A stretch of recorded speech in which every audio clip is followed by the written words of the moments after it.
any given individual will live to plus or minus 65 years.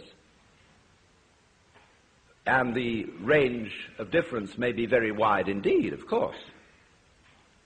But this is all right. The 65 guess is all right when you're doing large-scale gambling. And that's the way the physicist works in predicting the behavior of nuclear wavicles. But the practical problems of human life deal with variables in the hundreds of thousands. Here, statistical methods are very poor, and thinking it out by linear consideration is impossible. With that equipment, then, we are proposing to interfere with our genes.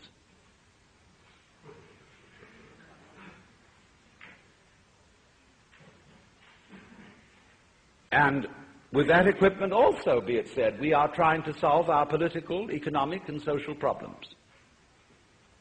And naturally, everybody has the sense of total frustration. And the individual feels, well, what on earth can I do? We do not seem to know a way of calling upon our brains, because our brains can handle an enormous number of variables that are not accessible to the process of conscious attention.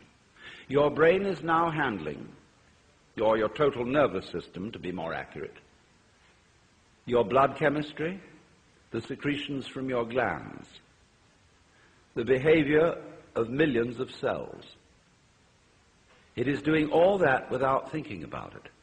That is to say, without translating the processes it is handling into consciously reviewed words, symbols, or numbers.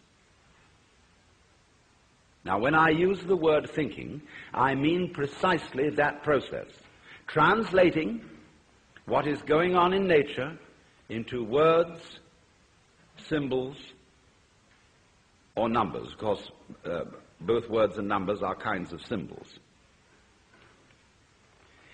Symbols bear the same relation to the real world that money bears to wealth. You cannot quench anybody's thirst with the word water, just as you cannot eat a dollar bill and derive nutrition from it. But using symbols and using conscious intelligence, scanning, has proved very useful to us. It has given us such technology as we have.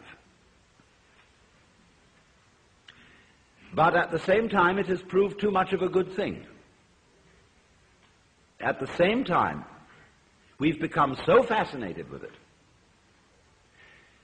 that we confuse the world as it is with the world as it is thought about, talked about, and figured about. That is to say, with the world as it is described. And the difference between these two is vast. And when we are not aware of ourselves, except in a symbolic way, we are not related to ourselves at all. We are like people eating menus instead of dinners. And that's why we all feel psychologically frustrated. So then we get back to the question of what do we mean by I? Well, first of all, obviously, we mean our symbol of ourselves.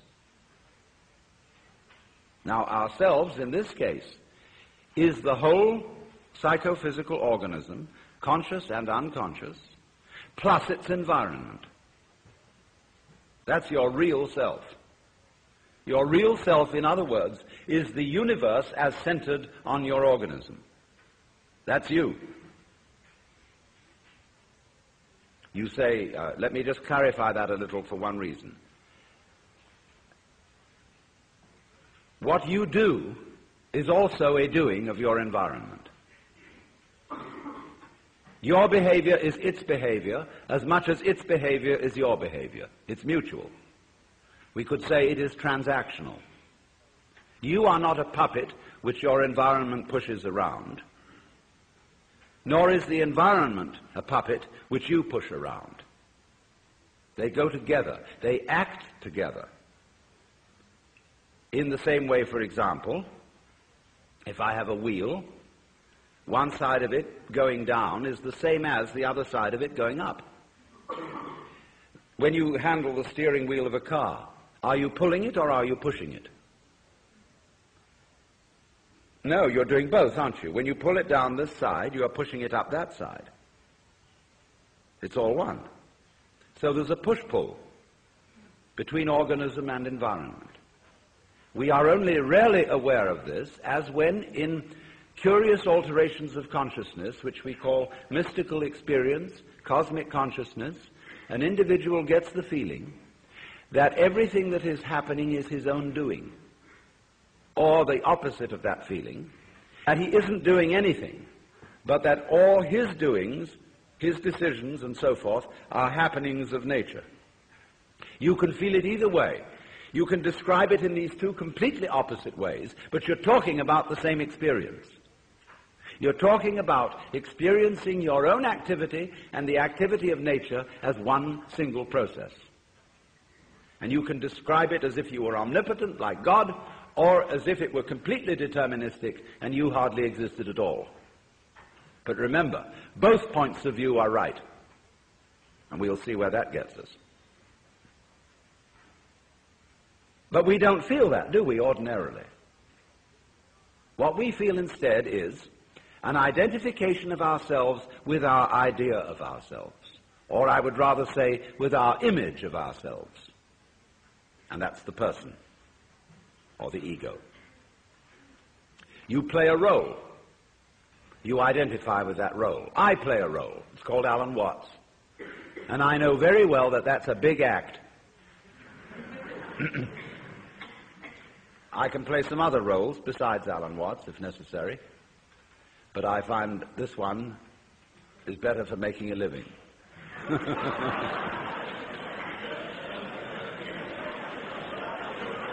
But I assure you it's a mask, and I don't take it seriously. So, you know, the idea of my being a kind of messiah or guru or savior of the world just breaks me up. Because I know me. So it's very difficult to be holy in the ordinary sense.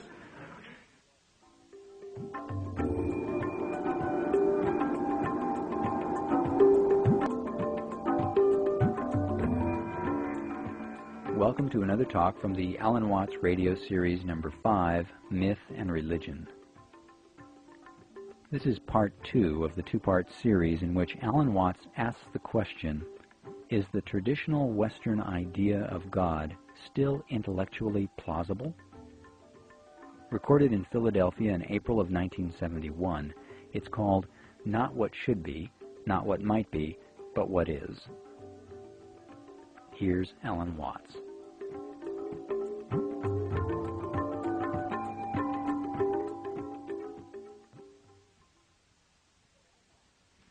So I know I'm not that. But most of us are taught to think that we are whom we are called. And when you're a little child and you begin to learn a role, and your parents and your peers approve of your being that, they know who you are. You're predictable. So you can be controlled. But when you act out of role and you imitate some other child's behavior, everybody points the finger and says, you're not being true to yourself. Johnny, that's not you, that's Peter. And so you learn to stay Peter, or to stay Johnny. But of course, you're not either. Because this is just the image of you.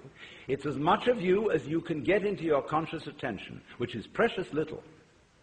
Your image of yourself contains no information about how you structure your nervous system.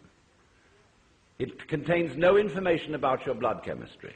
It contains almost no information about the subtle influences of society.